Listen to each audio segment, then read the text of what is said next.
Hello, my awesome project managers. How you doing? Welcome to day two's homework. It's a homework day, and this is where we review the homework that you were given for the PMP exam in 40 days. For those of you that have not been on these before, we are on a journey to get certified as PMPs in 40 days. And the idea is to put in as much time as we need to understand the syllabus, the PMP exam content outline. So every day I give you a lesson, keep you on the straight and narrow as far as what you should read. For day two, we're going to be dealing with the topic of leadership. And I put out a video earlier to kind of expand a little bit on leadership, but now we're going in on it. Okay, if you've got any questions as I go through the content, feel free to put a comment in the chat. I'll answer as soon as I can. So let's jump into the questions that I had for you yesterday. First of all, I asked you to take a quiz. So here's a quiz. That's the link. I am going to endeavor to put a link in the chat, and there's the link in the chat. So make sure you have taken that quiz if you haven't already done so. It is part of the curriculum. Next thing I would say is definitely download the plan, the 40-day plan. If you go to this page, you'll be able to see the videos that have been put up so far, video for the day, and also a video for the explanation. So make sure you take a look at those. All right, so let's get into the questions for day two. Here are the questions that I gave you last night. Starts off with, what is leadership? So what is leadership? Well, leadership is a number of things, but there's one word that summarizes it. If you watch the video from earlier, you should be able to answer this. Now, I'm not talking about the day two video, I'm talking about the video on leadership. So hopefully, if you watched it, you would have gleaned that the answer to this is A, it's influence. The true measure of leadership is influence.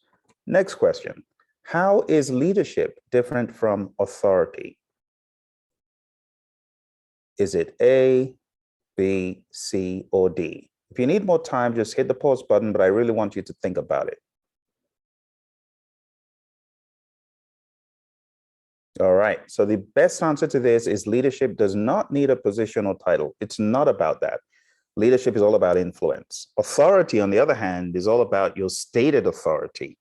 So your stated authority is the beginning of trying to influence, but it's not the be all end all. Okay, according to that video that I put out earlier, if you watched it, who has more authority? Is it the project manager or the scrum master? Now I'm wondering what you came up with for this one, but the answer is, it depends. But in the world of Agile, put on your Agile thinking cap. What would you choose out of these? And the best answer is C, because even if Scrum Masters did have, in quote, authority to do certain things to the team, let's say they had a second role in the company, maybe they were Scrum Masters, but they were also something else. A Scrum Master who is truly in the spirit of Agile knows that it's not about being authoritarian. You are on a team. It's an equal opportunity team. It's a self-managing, self-led team. So the best answer would be C. Scrum Masters are not authoritarian. And it would be incorrect to say project managers have no authority, because project managers start from a position anyway, right? Everyone has some measure of authority in the job, even the janitor, right? They have the authority to do certain things. So it wouldn't be correct to say no authority. Might be not as much authority, could be a lot of authority. But for this question, the bottom line is Scrum Masters are not authoritarian. Let's move on to number 4. How can one lead without authority? If you watch the video from earlier, I talked about influence. So what would you choose based on that video? The answer to this would be B, leverage great interpersonal skills and empathy. That's how you can get ahead. That's how you can influence. That's how you can lead. Remember, leadership is all about influence. All right, I'm curious to know if you really looked up servant leadership because it was one of the questions. So what is servant leadership? Is it A, B, C, or D? I try to make them as easy as possible so that it wouldn't be one of those gotcha kind of questions. All right, the best answer to this is a posture of influencing through service. That's option B. A servant leader focuses primarily on the growth and well-being of people and the communities to which they belong. While traditional leadership generally involves the accumulation and exercise of power by one at the top of the pyramid, servant leadership is different. Servant leader shares power, puts the needs of others first, and helps people develop and perform as highly as possible. The servant leader is a servant first. Moving on, what is the Hersey-Blanchard model? I asked you to read it up. So is it A, B, C, or D? All right, the answer to this is it's the same as a situational leadership theory. All right, you can find this in your PMBOK Guide 7th edition. That's where it's talked about, not in a lot of detail, but in our book, the PMP exam immersion book, we go into a lot of detail about that. So for those of you that have not gotten the book, you can get the book. The links are below in the description. Okay, so the Hersey-Blanchard model, the same as a situational leadership theory. All right. So it was created by Paul Hersey and Ken Blanchard, and they developed this while working on management of organizational behavior. The theory was introduced way back in 1969 as a life cycle theory of leadership. The Hersey-Blanchard model suggests that no single leadership style is better than another. Instead of focusing on workplace factors, the model suggests leaders adjust their styles to those they lead and their abilities. All right, let's move on. And I'll just say that in the 7th edition, it doesn't mention Paul Hersey, which is not nice in my perspective. They should mention, because they both worked on that. Now, Ken has his own spin-off on it. And of course, Paul, rest his soul, had his own spin-off, but they both worked on it together. Let's go to number 7. What is transformational leadership? Is it A, B, C, or D? Hopefully you did open up your PMBOK Guide 6th edition, and hopefully you were able to get the answers to this. All right, so is it A, B, C, or D?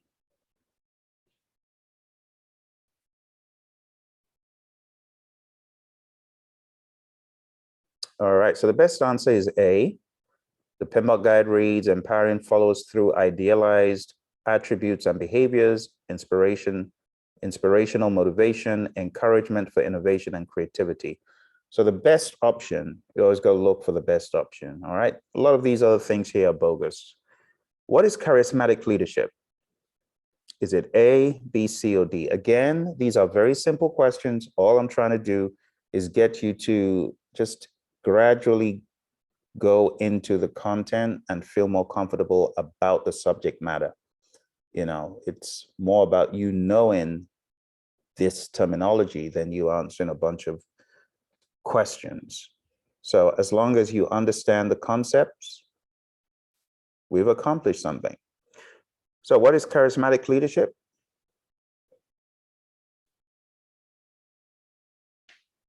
All right.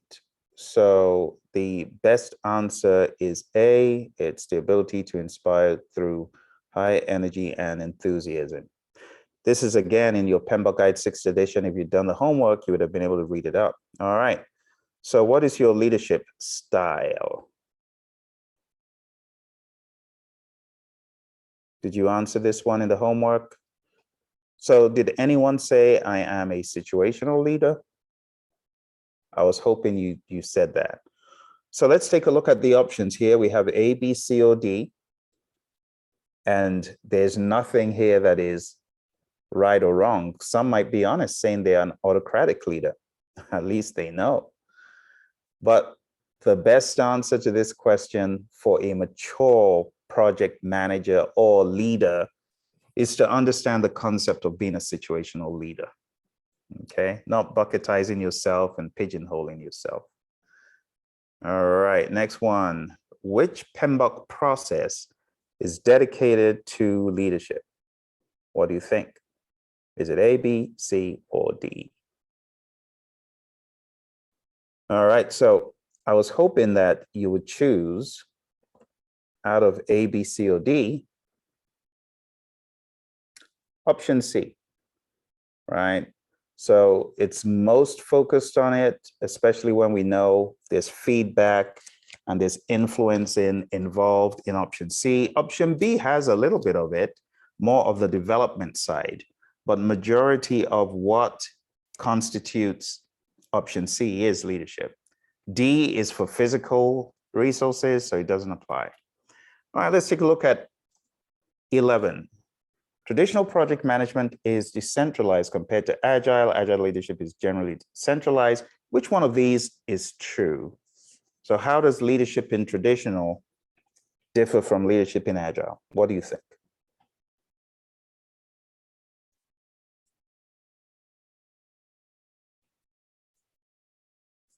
All right, 3, 2, and 1. The answer to this is option D.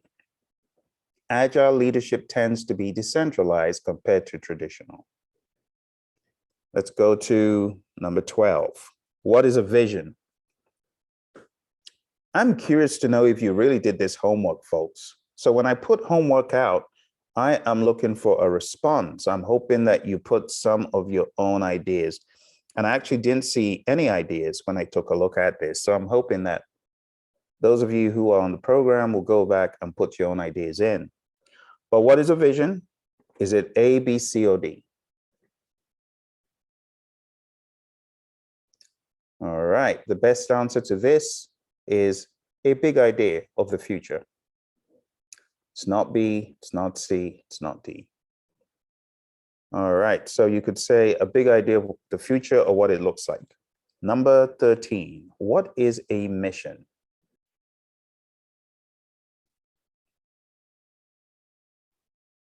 All right, so a mission explains or describes the organization's purpose and its overall intention. The mission statement supports the vision and serves to communicate purpose and direction to employees, customers, and other stakeholders. All right, let's move on. Explain diversity and inclusion. What best describes it? And what is it if you did the homework?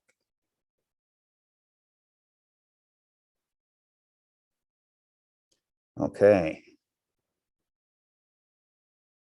So the best option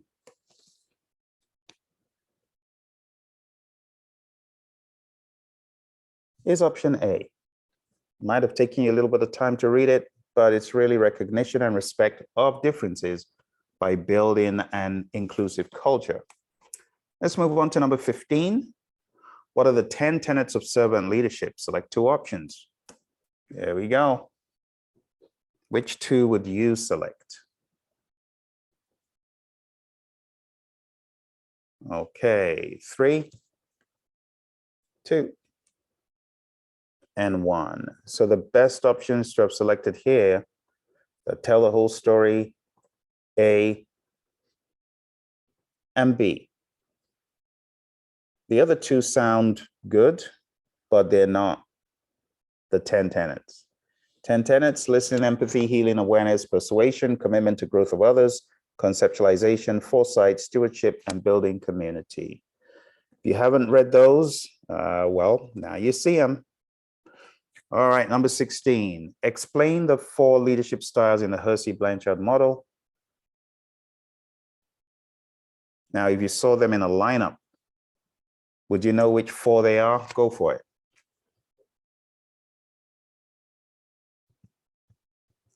All right, 3, 2, and 1. Let's get rid of those ticks. So the best answer for this would be directing, coaching, participating, and delegating. Option D. D. All right, let's move on. Number 17. What is inspiration and how is it different from motivation? Again, hit that pause button if you need more time. For those of you just coming, we are on our 40 days to PMP exam success. We're looking at the homework for day 2. And we're trying to ensure that people actually did do the homework and understand what all this terminology means. All right, so the best answer to this is inspiration could be a longer lasting driving force. Okay, A, B, and C are incorrect. Motivation is not longer lasting necessarily, and it's not necessarily, motivation is not from within. And inspiration, saying inspiration is from outside and has more lasting outcomes is not true either. We know motivation comes from without. Most times inspiration could be spurred, right, from, of course, an external source, but then it could be made to ignite something within you. So we often say motivation is a push factor. We could say motivation is more like an outside force compelling you to take action, whereas inspiration awakens you to new possibilities by allowing you to transcend how you typically think, your ordinary experiences and limitations. And inspiration propels someone from apathy to possibility, transforms the way we perceive our own capabilities, and inspiration could be overlooked sometimes. Sometimes we may not even know that it's around the corner. All right, let's move on to number 18. Explain the differences between team contract, social contract, and so on. What do you think the answer to this is?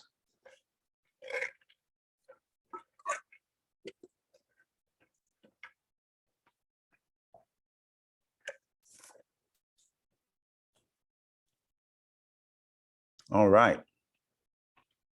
So team contract, social contract, team agreements, team charter, they all mean the same thing. Okay, so B, C, and D are all bogus.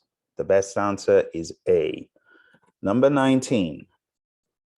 Explain ways to analyze team member and stakeholder influence. So which of these would you use to analyze team member and stakeholders' influence?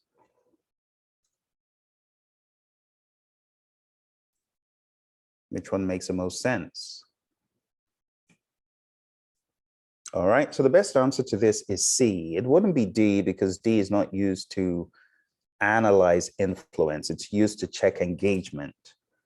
All right, so engagement does not necessarily equal influence. So the best one here is C.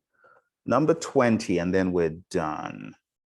Number 20 says, at a high level, explain how to lead team members and stakeholders.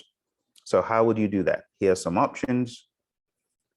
Would you use mentoring and coaching concepts? Use punishment? Which of these? All right, my friends, we are fast coming to the end of today's session. The answer to this is A, mentoring and coaching concepts. All right, so if you've been on the journey and you do not have your copy of the immersion book, you need to go look for where you can find that in the links. And I always refer you to various books. I refer you to this, the Agile Practice Guide. Once in a while, I refer you to the 7th edition.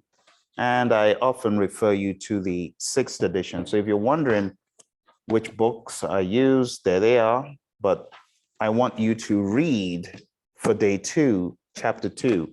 I know some of you have not been able to do that because you're working and you're busy, but hopefully on weekends, you're going to be able to do that. Okay, if you got any questions for me, you can feel free to chat them in now. If I don't find any questions, I'll assume you know exactly what to do. All right, going once, going twice. All right, thank you very much, my friends, for joining me. And I wish you all the very best in your prep. Just stay fixed on the program. Don't fall off the wagon. You'll be extremely glad you did. Like I told you on a previous podcast, this has been going on for over 10 years. There are a lot of people that have been certified through this curriculum. All right, so I hope you found this to be useful. I wish you all the very best. Keep on trucking.